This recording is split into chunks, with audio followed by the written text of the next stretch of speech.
Critics of Iran's Islamic regime call the elections a farce. Among them is Iran's former crown prince, Reza Pahlavi. His father, the Shah, ruled Iran until he was overthrown during the 1979 Islamic Revolution. Reza joins us from Washington.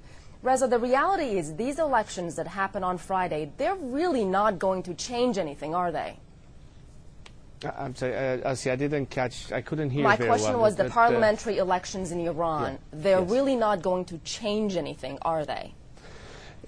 Before we get into the details, let me say as a matter of principle that to call this charade or farce that the regime is calling an election is truly an insult to any freedom-loving person in Iran and around the world that appreciate the fundamentals of a free, fair, and transparent process, democratic process of elections.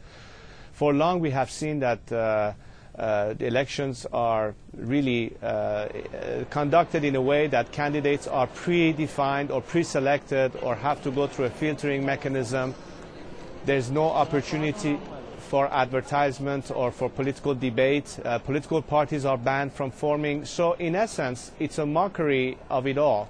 The only reason why the regime will conduct a so-called election is with the intention to once again trick the world into thinking that somehow, because people apparently participate, they have some kind of legitimacy. It's only aimed to that end. You know, Iranian people are very, very smart people. Exactly. They're disenchanted. They're fed up with unemployment. They're fed up with inflation. They want better relations with the West. Correct. But if they feel all that, why are they so torn between voting and not voting? And some of these same people are actually taking part and going to the polls. Well, understand that many of the people who are coerced into going to the poll risk a lot by not showing up because it will be detrimental to their income, to their jobs, to a lot of other things. So a lot of it is based on coercion. However, if it's a matter of opting for it, I think that many of my compatriots at home understand that they're being abused by the system to trick them into participating for the regime to claim some kind of legitimacy.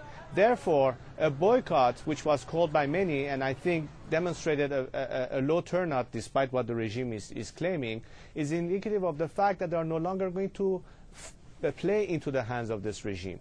The demand is beyond this system. The demand is we are tired of this entire scenario where this is a regime, an archaic regime that is keeping our country in the medieval times, that is treating its citizens, the minorities, women, what have you, in an unprecedented way in Iran, and we want better. We want opportunities to be free, to be able to live happily, to be able to hold our friend's hand without having somebody telling us how to dress, how to eat, how to think, how to behave.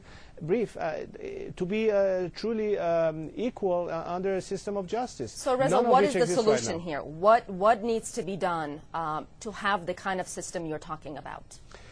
Well, obviously the goal is very clear. We have a theocracy, and the alternative to this theocracy ought to be a parliamentary democracy which is secular. In other words, there's a separation of religion from government. This is the only way for Iran to re-embark on a path of progress and prosperity. It is good for the world because a democratic system in Iran, which is responsible, which is accountable, which is transparent, could put an end to all the tension, all the games that this regime is playing, and bring in an area of stability, of regional cooperation, of freedom for the Iranian people, and for stability for the world. The alternative has to be beyond this regime. This regime was given ample time by Iranians as well as the international community to demonstrate any attempt to reform. But nobody focused on the fact that inherently this regime is irreformable. That what the Islamist radicals stand for is everything that the free world and its principles stand for. Freedom, democracy, human rights is like cyanide to these radicals.